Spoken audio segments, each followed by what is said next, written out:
Oh ya. Ini sudah ya, energi input. Yang some EROE, ini bahasa ini masih EROIS, ICE for biofuels.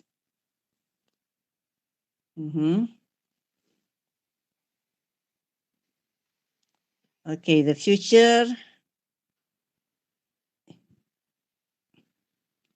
for sugarcane woody crops require use of crop residues to generate electricity rather than being returned to the soil. Nah, ini supaya nilainya tinggi pada waktu penggunaan sugarcane dan woody crop, ini maka limbahnya digunakan untuk kembalikan ke tanah. Nah, tapi kalau hal ini dilakukan, maka prosesnya tidak sustainable, tidak berkelanjutan. Berarti subur sehingga produksinya akan bisa jauh menurun. Jadi ada berbagai hal yang perlu dipertimbangkan. Energi yang digunakan untuk jangka panjangnya bagaimana.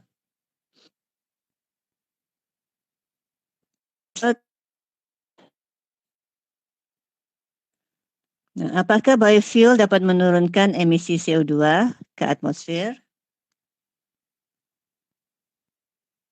Biofuels are a potential low carbon energy source. Jadi secara potensi energi yang rendah karbon. Tetapi apakah akan terjadi penghematan karbon atau tidak?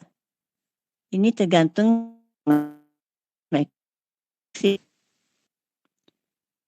sekarang kalau hujan tropis,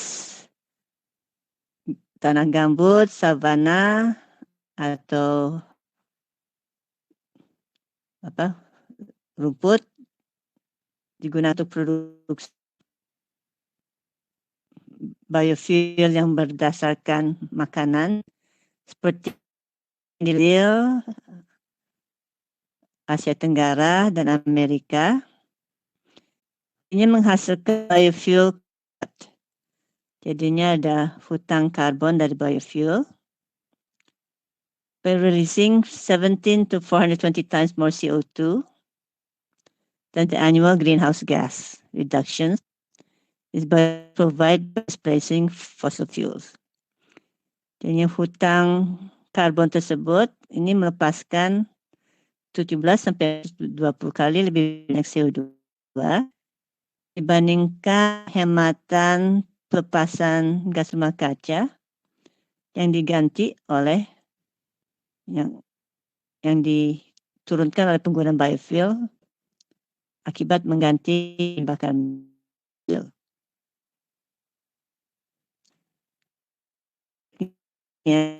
Fuels made from waste biomass, biofuel yang dibuat dari limbah biomasa, or from biomass grown on abandoned agricultural lands planted with perennials, atau dari lahan pertanian yang sudah ditinggal.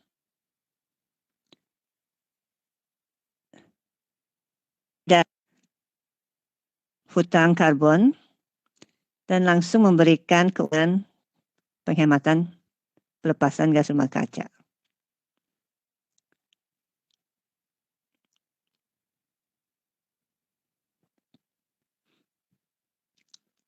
Berikut.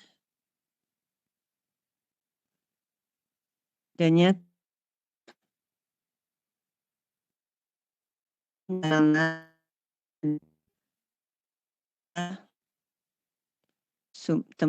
simpanan karbon yang paling besar di bumi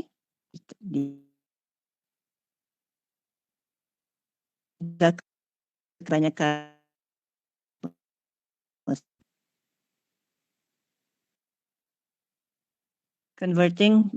pengubahan habitat alami menjadi cropland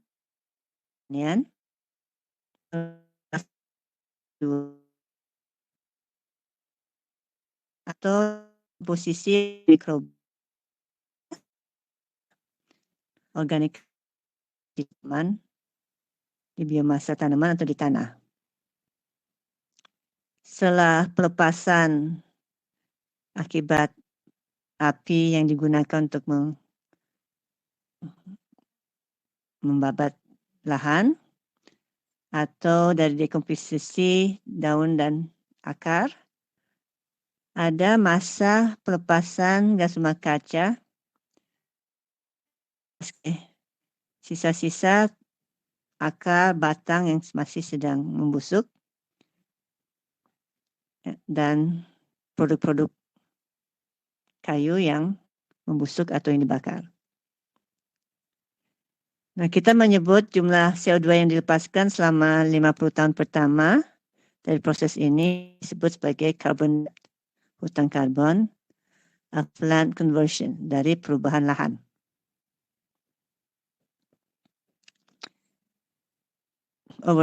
Jadi dalam waktu tertentu, biofuel dari lahan yang telah diubah bisa membayar hutang karbon tersebut apabila produksinya dan pembakarannya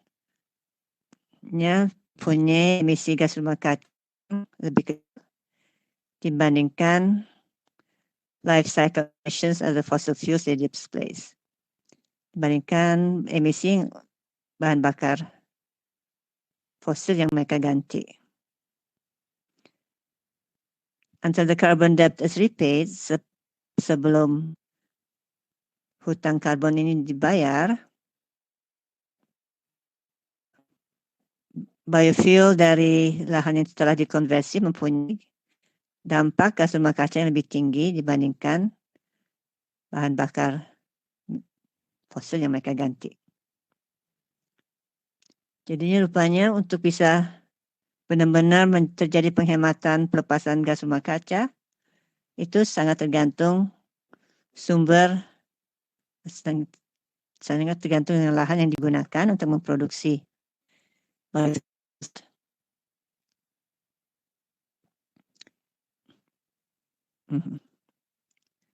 Oke, berikutnya greenhouse gas debt, hutang gas rumah kaca,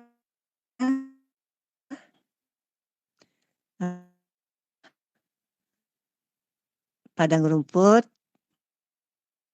grassland, padang rumput, tropical forest, tropis, tanah gambut tropis, dikonversi menjadi biofuel. Oke.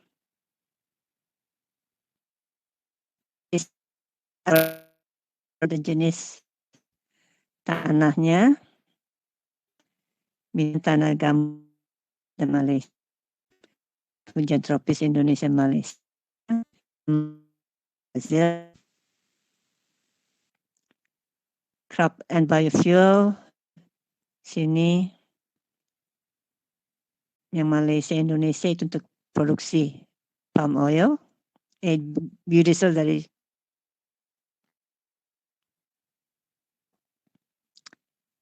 kalau dari tanah gambut untuk produksi biodiesel minyak sawit, hutang karbonnya adalah 941 ton per hektar. Nah, bagian hutang akibat biofuel tersebut 87%. Time required to pay back initial debt. Waktu diperlukan untuk membayar hutang tersebut. Sini 423 tahun. Jadinya sebelum 423 tahun sebenarnya belum terjadi penghematan pasan gas rumah kaca. Dan ini untuk berbagai jenis tanah dan berbagai bahan bakar, berbagai biofuel, ini hutang karbonnya bisa berbeda-beda dan proporsi hutang karbon akibat biofuel tersebut juga persennya berbeda. Dan waktu yang diperlukan untuk membayar hutang tersebut juga berbeda.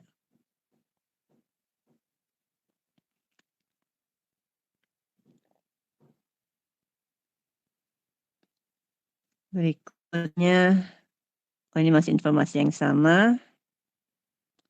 Oke, tabel berikut. Tabel berikut. Oke, ini annual repayment.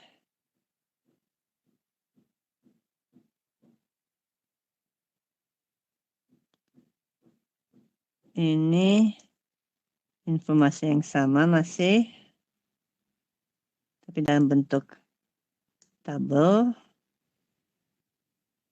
Jadinya misalnya yang pertama biofuelnya, biodiesel dari minyak sawit, pembayaran hutang per tahun 7,1. Itu yang tabel yang hijau. Kalau yang biru adalah waktu yang diperlukan untuk membayar hutang karbon tersebut. Ini 86 tahun, di mana produksi biodiesel tersebut dari kelapa sawit itu awalnya adalah ekosistem tropical rainforest, hutan hujan tropis, yang ada di Indonesia dan Malaysia. Nah, sekarang kalau lahannya berasal dari tanah gambut, maka kita lihat pembayaran per tahunnya itu masih sama dengan hutan hujan tropis, tetapi waktu untuk membayar hutang tersebut jauh lebih banyak, 423 tahun.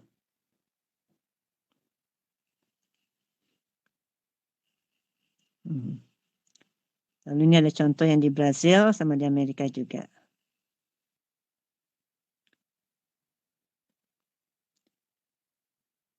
Oke, berikutnya.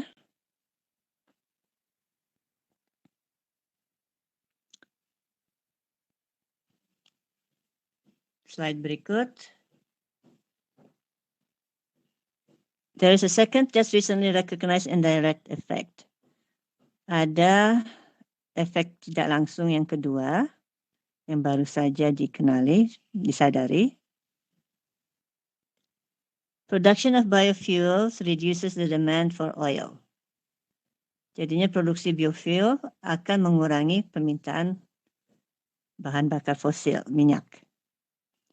And hence its price, sehingga akibatnya harganya, leading to a rebound in demand that partly offsets the savings in greenhouse gas emissions from the use of biofuels. Sekarang kalau permintaan bahan bakar minyak itu berkurang, tentu harganya juga akan turun. Dan kalau harganya turun, mungkin orang akan balik lagi ke bahan bakar minyak. To fix this, untuk mencegah hal ini terjadi, taxes will need to be raised on oil to prevent its price from falling as demand decreases.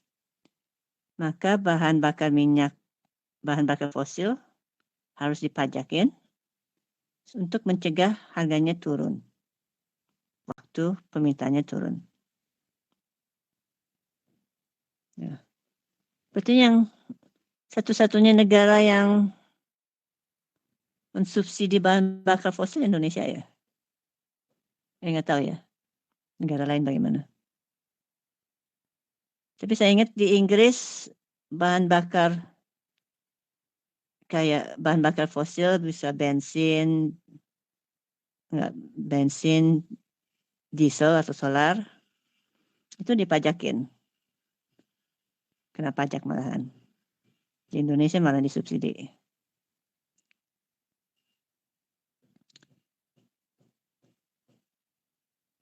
Oke. Ini sumber pustakanya.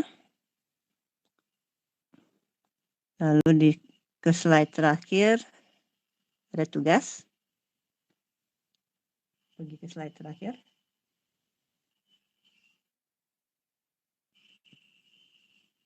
Ya. Slide berikut. Ini ada tugas yang berikutnya. Tugas, oke.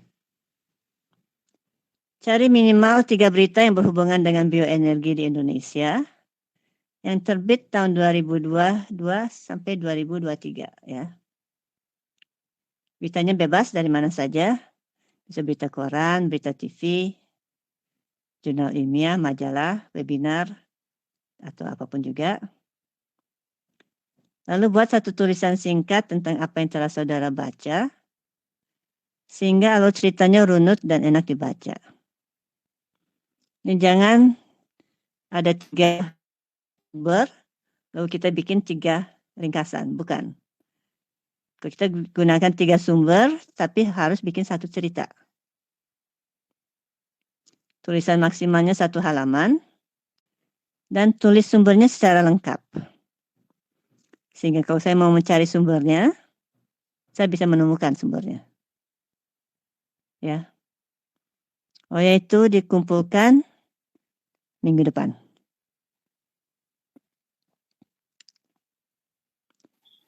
Ibu izin bertanya. Ya, silakan. Maksud diceritakan tuh di gimana Bu? Cerita apa yang Bikin saudara cerita. baca? Isi yang dari artikel, jurnal, atau apa yang saudara baca, isinya apa? Itu yang diceritakan. Seperti di resume lagi ya, Bu? Ya, di resume. Ya. Tapi jangan jadi 3 macam resume. Jangan 3 singkatan, tapi harus jadi satu cerita yang runut. Ya. Ya, baik, Yang nyambung. Bu. Terima kasih. Alur ceritanya jadi enak gitu. Ya. Ya, Bu. Oke, ada lagi pertanyaan? Ibu izin bertanya. Ya. Maksudnya dari 3 sumber menjadi 1 teh jadi bukan 3 makna ya. 3 isi berita 3 gitu. artikel. Ya, 3 artikel. Tapi Topiknya satu bisa itu, Bu. berhubung. Terserah. Artikelnya bebas. Tapi kalau saudara menceritakan kembali ketiga artikel tersebut harus cerita yang runut. Bukan loncat-loncat ceritanya. Ya. Ya, Bu.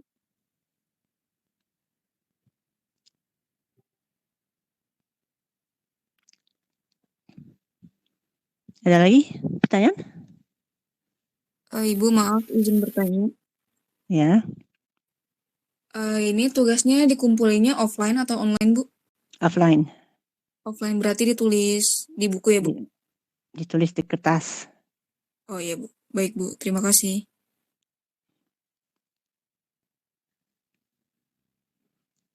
Oke, ada lagi?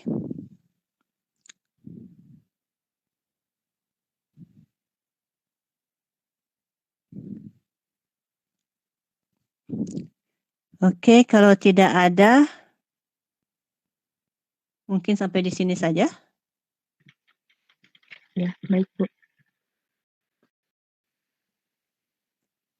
Ya, baik. Terima kasih, Bu Melita. Rekan-rekan, jika ada yang mau disampaikan, silahkan.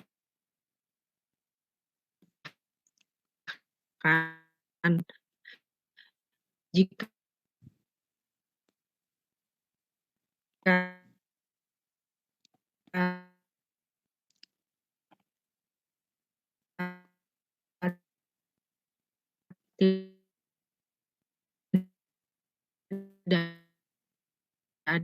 Bu, Ibu maaf. Izin memotong, suaranya putus-putus, Bu.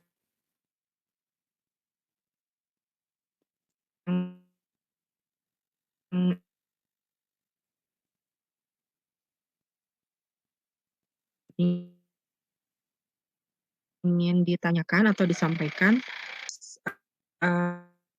presensi ya.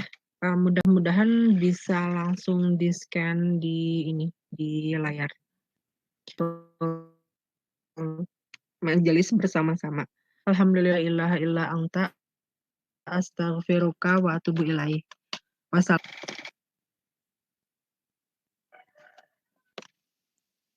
Kalau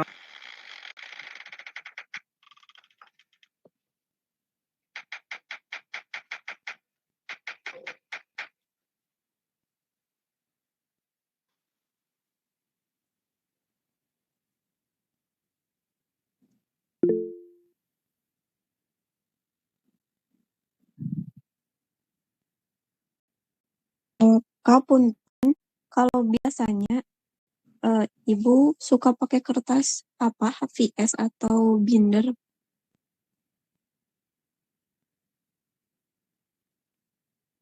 maaf diulangi lagi, barusan putus-putus.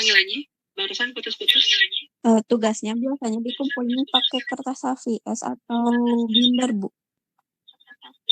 Oh, Bu Melita, tapi apa saja ya Bu ya? Kertas, binder Nggak bisa, masalah sih. HVS bisa. Tidak masalah kertasnya. Enggak masalah kertas apa. Tapi kertas apapun juga yang digunakan maksimal 1 halaman, termasuk daftar pustaka. Baik, Bu. Terima kasih. Ya.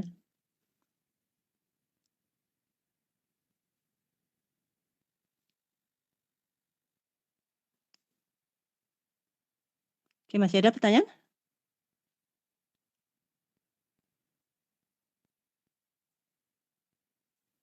Belum ada, Bu. Sudah cukup. Oke. Kalau begitu cukup sekian.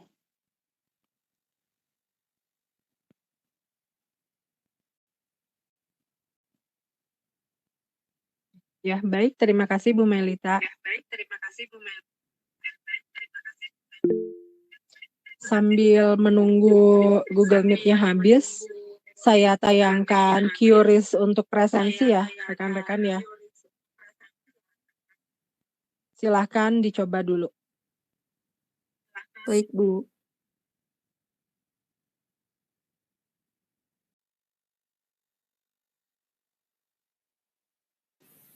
Ibu, mohon maaf kalau Denai masih seperti tadi, Ibu, tidak bisa.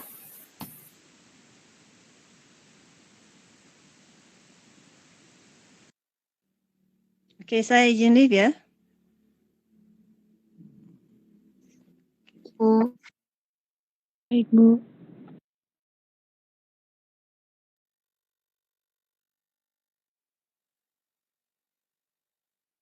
Baik Bu. Oh, tetap nggak bisa ya? Ya udahlah. Di ini aja, nanti di manual aja ya, ada kertas Word, nanti tolong ada koordinator ya, tolong tunjuk koordinator 1 untuk mengkoordinir presensi dan berita acara perkuliahan. Tapi dibantu dengan yang lain ya mengisinya. Jadi biar memudahkan koordinator, setiap pertemuan di list yang tidak hadirnya di bawahnya supaya gampang checklist yang hadirnya itu, supaya tinggal ditandai yang tidak hadir. Silakan ya ditunjuk koordinatornya, nanti tolong infokan di grup siapa yang bersedia jadi koordinator presensi dan berita acara. 2 orang juga boleh, 1-1 gitu. Ya, saya tutup. Terima kasih. Wassalamualaikum warahmatullahi wabarakatuh. Waalaikumsalam warahmatullahi wabarakatuh. Makasih banyak Ibu. Warahmatullahi wabarakatuh. Terima kasih, Bu.